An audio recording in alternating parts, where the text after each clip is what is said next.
7 సార్లు కత్తితో పొడిచిన దొంగను వదలని ధీశాలి. 7 సార్లు కత్తితో పొడిచినట్టు ఆయన కూడా దొంగను వదిలిపెట్టలేదట. హెడ్ కానిస్టేబుల్ యాదయ్యకు రాష్ట్రపతి శౌర్య పథకం. దేశంలోనే ఈసారి ఈ పథకం అందుకున్న ఏకైక పోలీస్ అట. తెలంగాణ నుంచి మరో 28 మందికి పలు పురస్కారాలు వచ్చినాయట. స్వాతంత్ర దినోత్సవాన ఈ పథకాలు అందించబోతున్నారు. నాడు కత్తిపోట్ల గురై ఆసుపత్రిలో యాదయ్య చికిత్స పొందినప్పటి దృశ్యం.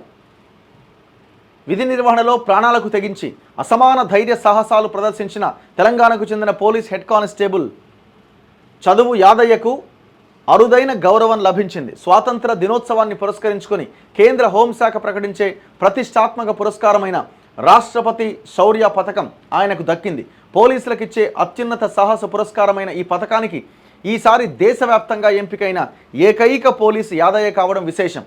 2 ఏళ్ల క్రితం గొలుసు దొంగను పట్టుకునే క్రమంలో 7 సార్లు కత్తిపోట్లకు గురైనా వెరవకుండా ప్రతిఘటించి పట్టుకున్న ధీశాల యాదయ్యకు ఈ సమున్నత గౌరవం దక్కింది. సో నిజంగా అద్భుతమే కదా. అందులో మన తెలంగాణ వ్యక్తి కావడం.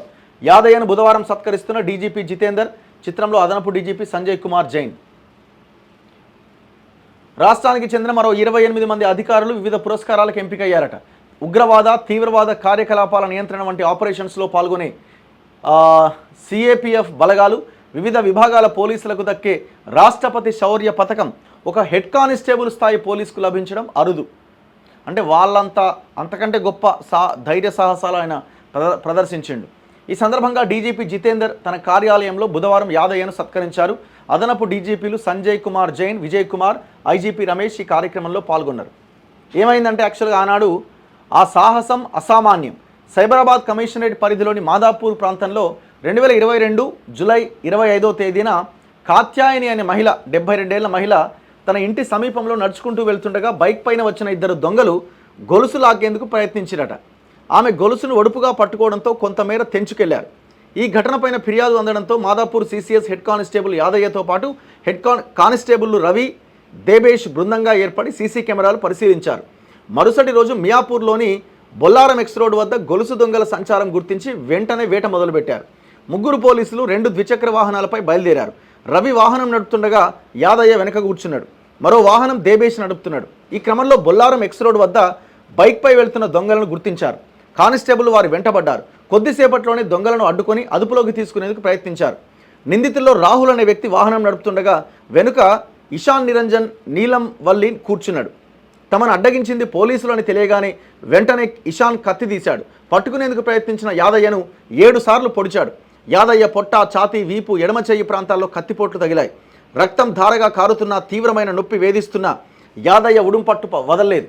ఈలోగా మిగతా 2 పోలీసులు రాహుల్ను పట్టుకున్నారు. పట్ట పగలు నడి రోడ్డు మీద పోలీసులు దొంగల మధ్య జరిగిన ఈ ఘర్షణ కలకలం రేపింది. ఈలోగా సెట్లో సమాచారం అందుకొని సమీపంలో ఉన్న అధికారులు సంఘటనా స్థలానికి చేరుకున్నారు. దొంగలిద్దరిని పట్టుకున్నారు. యాదయ్యను ఆసుపత్రికి తరలించారు. తీవ్ర గాయాలతో 17 రోజుల పాటు ఆసుపత్రిలో చికిత్స పొందిన తర్వాత యాదయ్య కోలుకున్నాడు. యాదయ్యకు 3 ఆపరేషన్స్ జరిగినాయట.